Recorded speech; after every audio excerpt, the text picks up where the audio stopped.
사랑하는 성도 여러분, 오늘도 주님의 평안이 함께 하시기를 바랍니다. 오늘도 함께 하나님 앞에 나아가겠습니다.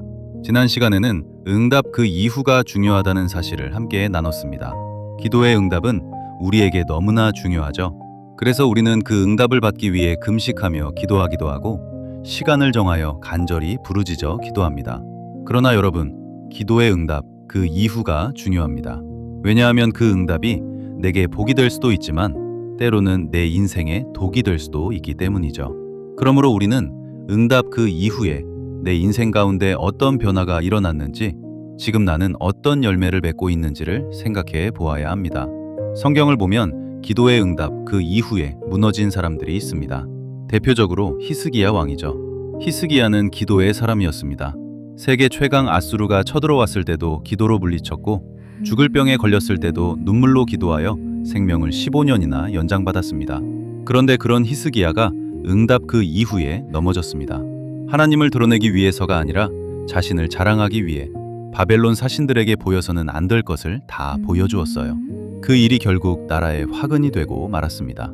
우리가 계속 살펴보고 있는 엘리야 역시 그랬습니다. 갈멜산 영적 전쟁에서 승리해 하나님만이 참 하나님이심을 드러냈고, 꿇어 엎드려 간절히 기도하여 3년 6개월 만에 그 땅에 비를 내리게 했습니다. 그런데 이런 엘리야가 이세벨이 자신을 죽이려 한다는 소식을 듣고 일어나 광야로 도망을 갔습니다. 열왕기상 19장 4절을 보면 한 노뎀나무 아래 앉아서 죽기를 구합니다.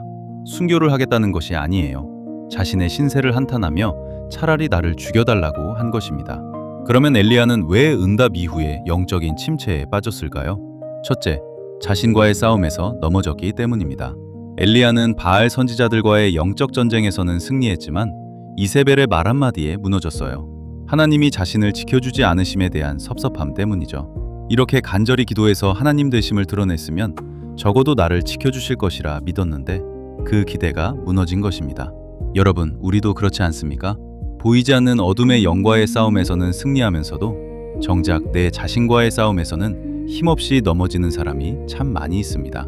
둘째, 자신이 처한 형편만을 바라보았기 때문입니다. 엘리야는 그 순간에 여기까지 인도해 주신 하나님, 자신의 기도에 응답하신 그 신실하신 하나님을 바라보지 않았어요.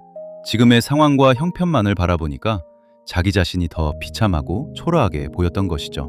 승리와 응답을 경험한 이후이다 보니 그 한마디에 마음이 무너지고 로뎀나무 아래서 죽기를 구한 것입니다. 이 영적인 침체는 무엇일까요? 어떤 분은 이것을 우울증이라고 표현했습니다. 그런데 우울한 감정 그 자체가 우울증은 아닙니다. 우울한 감정은 정상적인 사람이라면 얼마간 지나면 회복되는 거죠. 그러나 그 감정이 오래도록 회복되지 못하고 마음을 무겁게 짓누를 때가 있습니다. 그 무게가 얼마나 힘겨운지 겪어본 사람은 압니다. 결코 만만히 여길 일이 아니에요. 그런데 이런 영적 침체는 예수를 잘 믿는 사람에게도 찾아올 수 있습니다.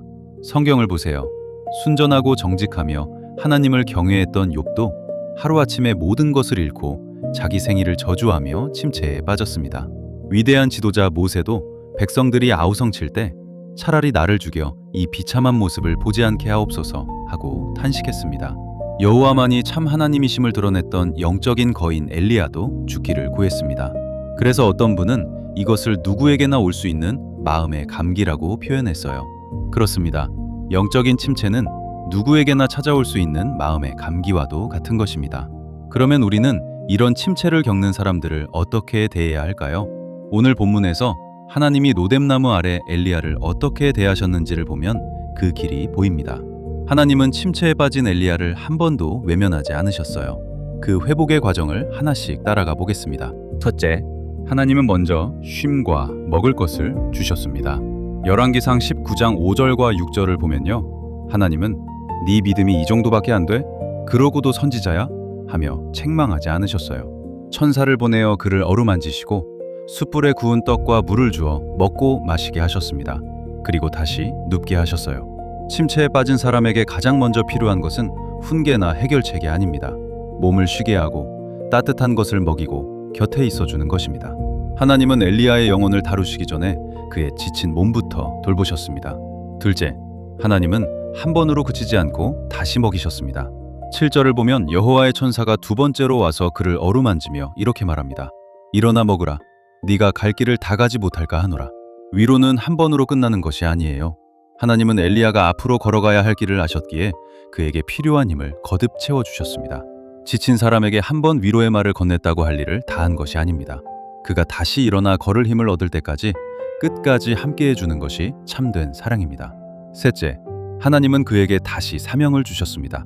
15절 이하를 보면 하나님은 엘리야를 위로하는 데서 멈추지 않으셨어요. 다시 그를 일으켜 세워 하사엘과 예후에게 기름을 붓고 엘리사를 후계자로 세우라는 새로운 사명을 맡기셨습니다. 회복은 위로에서 끝나는 것이 아니라 그를 다시 일으켜 삶의 목적을 되찾게 하는 데까지 나아가야 합니다. 침체에 빠진 사람에게 당신은 여전히 하나님께 쓰임받는 소중한 사람이라는 사실을 일깨워줄 때 그는 비로소 다시 일어설 수 있습니다. 마지막으로 하나님은 너는 혼자가 아니다 라고 말씀하셨습니다. 엘리야는 오직 나만 남았거늘 하며 자신이 홀로 남은 줄로 여겼습니다. 침체의 가장 큰 특징이 바로 이 고립감이에요. 세상에 나 혼자뿐이라는 마음이죠. 그러나 하나님은 이렇게 말씀하십니다. 바알에게 무릎 꿇지 않은 사람 7,000명을 남겨두었다고요. 너는 결코 혼자가 아니라는 것입니다. 우리는 침체에 빠진 형제자매에게 바로 이것을 알려주어야 합니다. 당신은 혼자가 아닙니다. 우리가 함께 있습니다. 하나님이 당신과 함께 하십니다. 여러분, 우리는 얼마나 함부로 사람을 정죄하고 판단합니까? 내가 가진 선입견과 기준을 따라서 말이죠. 영적 침체에 빠지고 싶어 빠진 사람이 누가 있겠어요? 마음의 병을 겪고 싶어 겪는 사람이 누가 있습니까? 고통당하는 자를 정죄하는 것은 죽어가는 사람에게 비수를 꽂는 것과 같습니다. 남의 상처를 공격하고 비난하는 것은 결코 하나님 사람의 모습이 아닙니다. 그러므로 하나님의 사람인 우리는 정죄하지 말고 주님의 심정으로 그들을 대해야 합니다. 나는 하나님이 그 사람에게 보낸 천사다. 이렇게 생각하고 그를 어루만져 주십시오. 지친 몸을 쉬게 하고 조용히 들어주고 그가 다시 사명을 붙들 수 있도록 세워주고 결코 혼자가 아님을 알게 해주십시오. 우리 주님은 노뎀나무 아래 엘리야를 외면하지 않으셨습니다. 그러니 여러분도 하나님이 보낸 천사가 되어 그들을 다시 일으켜 세워주시기를 간절히 바랍니다. 주 한번 부르고 기도하겠습니다. 할렐루야. 우리 아버지 하나님 감사합니다. 오늘 이 시간 기도의 응답 그 이후가 얼마나 중요한지를 깨닫게 하시니 감사합니다. 순전했던 욥도 위대한 모세도 영적인 거인 엘리야도 너무 힘든 상황을 만났을 때 자신의 신세를 한탄하며 죽기를 구했음을 봅니다. 우리도 연약하여 언제든 이런 침체에 빠질 수 있음을 고백합니다. 그러나 하나님은 로뎀나무 아래 엘리야를 외면하지 않으시고 천사를 보내어 먹이시고 세미한 음성으로 만나주시고 새 사명을 주시며 너는 혼자가 아니라 말씀하셨습니다. 주여, 우리도 내 주변에 영적 침체로 고통당하는 형제와 자매가 있다면 그들을 외면하지 말게 하옵소서. 함부로 정죄하고 판단하던 우리의 옛 모습을 용서하여 주시옵소서. 이제는 우리가 하나님이 보낸 천사가 되어 그들의 눈물을 닦아주고 곁에 서서 끝까지 함께하며 다시 일어나 사명을 붙들도록 세워주게 하옵소서. 우리를 통해 상한 심령들이 새 힘을 얻게 하시고 주님의 사랑이 그들에게 흘러가게 하옵소서. 감사드리며 우리 주 예수 그리스도의 이름으로 기도드립니다. 아멘.